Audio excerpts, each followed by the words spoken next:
जय हिंद साथियों, मैं एन.के. यादव आपके अपने YouTube channel exam info live पर एक बार फिर स्वागत करता हूं। साथियों, जैसे कि जो हमारी यूपी स्पेशल की जो सीरीज चल रही है उसी को हम आगे बढ़ाते हुए आज हम बात करेंगे पर्यटक स्थल की। तो पर्यटक स्थल के इस टॉपिक को जो हम पढ़ेंगे वो हम पढ़ेंगे डिस्ट्रिक्ट वाइज, यानी एक एक जिला के जो जो पर्यटक स्थल हैं उसी हिसाब से हम आगे पढ़ेंगे।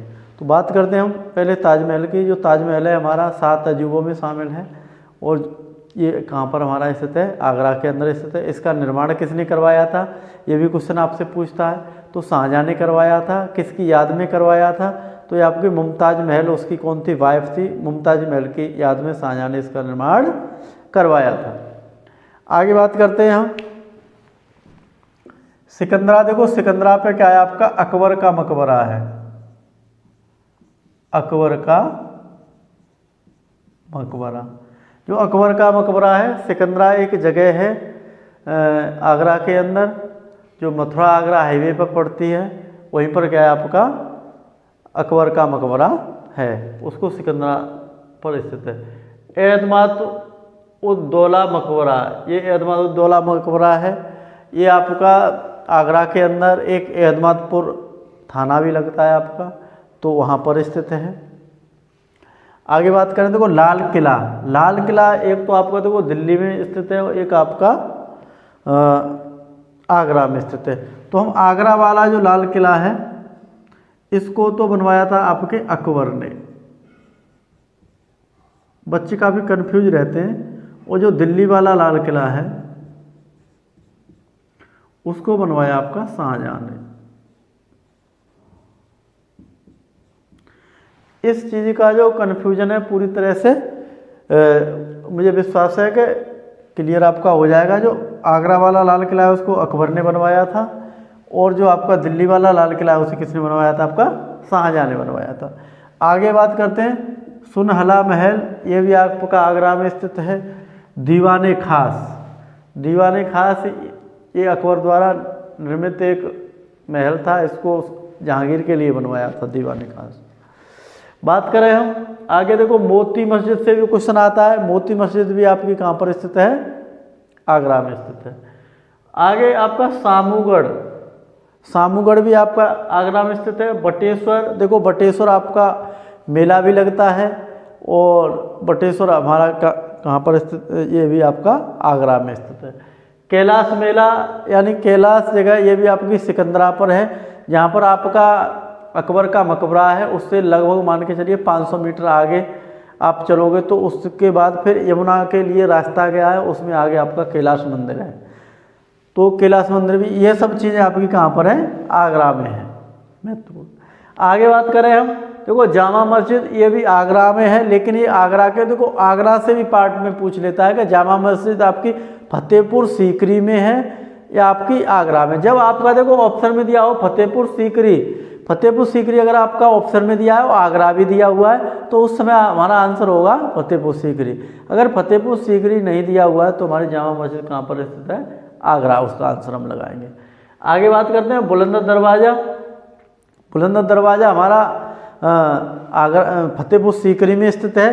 देखो क्वेश्चन एक बुलंद दरवाजे से आता है काफ़ी, कि जो बुलंद दरवाज़ा था अकबर ने कब बनवाया था? तो गुजरात विजय के बाद अकबर ने क्या किया था? आपका बुलंद दरवाज़ा बनवाया था। आगे बात करते हैं हम बीरबल महल। जो अकबर के जो नवरत्नों में से एक थे, बीरबल थे, तो उनका जो महल था वो भी आपका कहाँ था? आपका फतेहपुर सीकरी में था। अब बात करते हैं जो बीरबल का असली नाम क्या था? बीरबल का असली नाम क्या था? आपका महेश दास, इसका नाम था महेश दास। ये कहाँ से बिलोंग करते हैं? बीरबल बीरबल बिलोंग करते हैं अगर यूपी के हमारे जालौन जिले से। आगे बात करते हैं हम सलीम चिश्ती की मकबरा। ये भी आपकी फतेहपुर सीकरी में बनी हुई है, सलीम चिश्ती की मकबरा।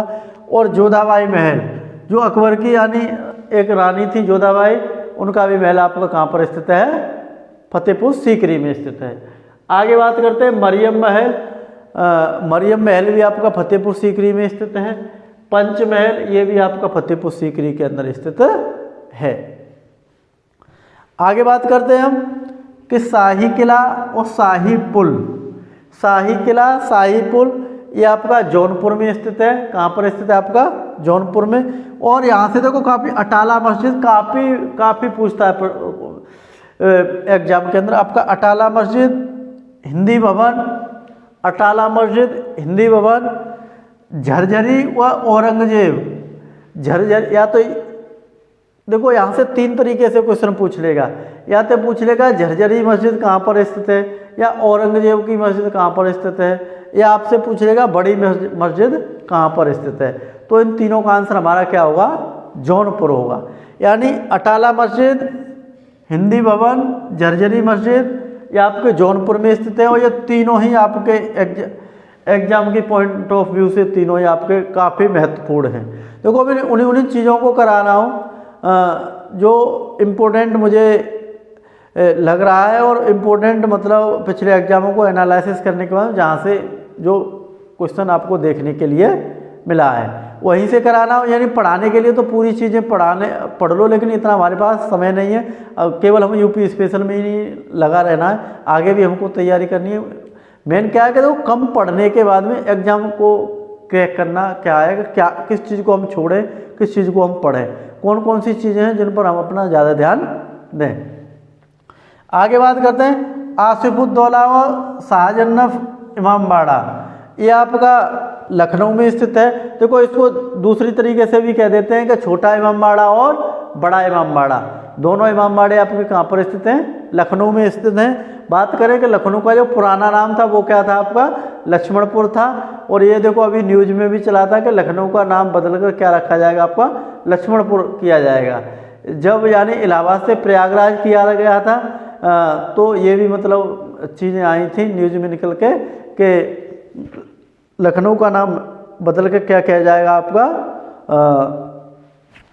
लक्ष्मणपुर किया जाएगा। तो ये भी आपको क्वेश्चन बन सकता है। ऐसे ही आपका आया था कि अलीगढ़ का नाम बदल के क्या किया जाएगा, तो उसके लिए हरिगढ़ ये अलग से मैं एक टॉपिक रखूँगा, उसमें इन चीज़ों को छोटी सी क्लास में आपको परिचित कराऊँगा।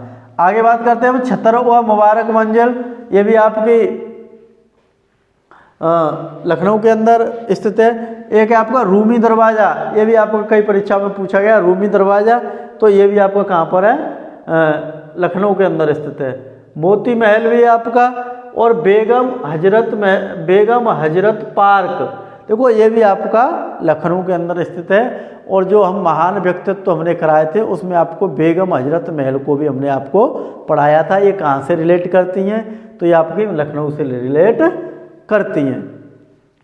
आगे बात करते हैं हम हुलास खेड़ा भी आपका लखनऊ में स्थित है। बात करते हैं हम देखो काकोरी शहीद स्थल। जो काकोरी शहीद स्थल है ये भी आपका लखनऊ में स्थित है। आगे नेशनल बोटेनिकल जो आपका गार्डन है, इसको प्राणी उद्यान भी कहते हैं। मेन क्या है आपका? एक चिड़ियाघर है। तो ऐसे भी आपसे क्वेश्चन पूछ सकता है कि चिड़ियाघर कहाँ पर स्थित है, तो चिड़ियाघर आपका लखनऊ में स्थित है। आगे बात करें हम भारद्वाज आश्रम या भारद्वाज पार्क। देखो जब आप प्रयागराज में आप जाएंगे या आए होंगे या गए होंगे तो वहाँ पर आपके एक ऋषि भारद्वाज थे, जो जब श्री रामचंद्र जी वनवास के लिए जा रहे थे तो ऋषि भारद्वाज से मिलते हुए, तो वहाँ पर उन्होंने ऋषि भारद्वाज के दर्शन किए। और उसके बाद में तो वहीं पर एक जगह है, उसको अब क्या आपका भारद्वाज आश्रम या भारद्वाज पार्क के नाम से जानी जाती है। आगे बात करते हैं हम प्राचीन नागवासुकी बेड़ी माधव मंदिर। देखो ये नागवासुकी बेड़ी माधव मंदिर है जहाँ पर हमारा संगम है। संगम के किनारे किनारे आपका लगभग 50 फीट चौड़ा एक रोड है। तो जो रोड है, रोड के किनारे ये एक मंदिर प्राचीन नागवासुकी महाराज जी का मंदिर बना हुआ है। तो यानी ये कहाँ पर आपका प्रयागराज में स्थित है, संगम के किनारे। संगम हमारा प्रयागराज को बोलते हैं संगम, इसको हम संगम नगरी भी बोलते हैं। संगम ये आपका कहाँ पर है? प्रयागराज में स्थित है। और संगम यहाँ पर किस किस का? आपका गंगा और यमुना दोनों नदियाँ मिली हैं। और यहाँ से एक नई नदी की बात करते हैं, वो कौन सी है आपकी? सरस्वती नदी, जो आपने एक मूवी भी बनी थी गंगा यमुना सरस्वती। तो सरस्वती नदी का निर्माण होता है ऐसा माना जाता है। आनंद भवन की बात करें, आनंद भवन यानी जहाँ से हमारे मोतीलाल नेहरू, जवाहरलाल नेहरू, इंदिरा गांधी और आपके यानी जो भी आपका गांधी नेहरू परिवार यहाँ से निकलता है, पहले नेहरू परिवार था, बाद में आपका वो गांधी परिवार हो गया। तो वही आपका आनंद भवन है, यहाँ पर भी मतलब उनकी सभी चीज़ों को एक उसमें रखा हुआ है। तो ये भी आपका एक अच्छा टूरिस्ट पैलेस है, ये भी आपको पूछने के लिए मिलता है कि आनंद भवन कहाँ पर स्थित है, तो प्रयागराज में स्थित है। आगे बात करें स्वराज भवन, तो स्वराज भवन भी आपका कहाँ पर स्थित है, ये भी आपका प्रयागराज में स्थित है। आगे बात करते हैं हम अल्फ्रेड पार्क। अल्फ्रेड पार्क को वर्तमान समय में हम क्या कहते हैं, चंद्रशेखर आज़ाद पार्क इसको कहते हैं अल्फ्रेड पार्क को, और ये भी आपका प्रयागराज में स्थित है। आगे हमारा देखो खुसरो बाग, जो खुसरो बाग है आपका प्रयागराज स्टेशन के जस्ट सामने है, ये भी आपका प्रयागराज में स्थित है। बात करते हैं देखो अक्षय वट, जो अक्षय वट है, जैसे ही आप संगम के लिए निकलेंगे जहाँ पर हमारे बड़े हनुमान जी का मंदिर, लेटे हुए हनुमान जी का मंदिर है, उसी की बगल में आपका अक्षय वट है। माना जाता है कि काफ़ी पुराना वृक्ष है, बट का काफ़ी पुराना वृक्ष है, और उसी के बगल में आपका अकबर निर्मित किला भी है। जो अकबर निर्मित किला है, इसको किले के नाम से जानते हैं। जब हम संगम वगैरह पर घूमने जाते हैं तो यहाँ भी हम लोग इसको भी देखने के लिए जाते हैं। वर्तमान समय में क्या है कि यहाँ पर आपका एक आर्मी का कैंप टाइप का बना हुआ है, तो उसमें पूरे किले में घूमने के लिए भी आपको नहीं दिया जाता। श्रृंगबेरपुर, ये भी आपका प्रयागराज में ग्रामीण क्षेत्र में पड़ता है श्रृंगबेरपुर।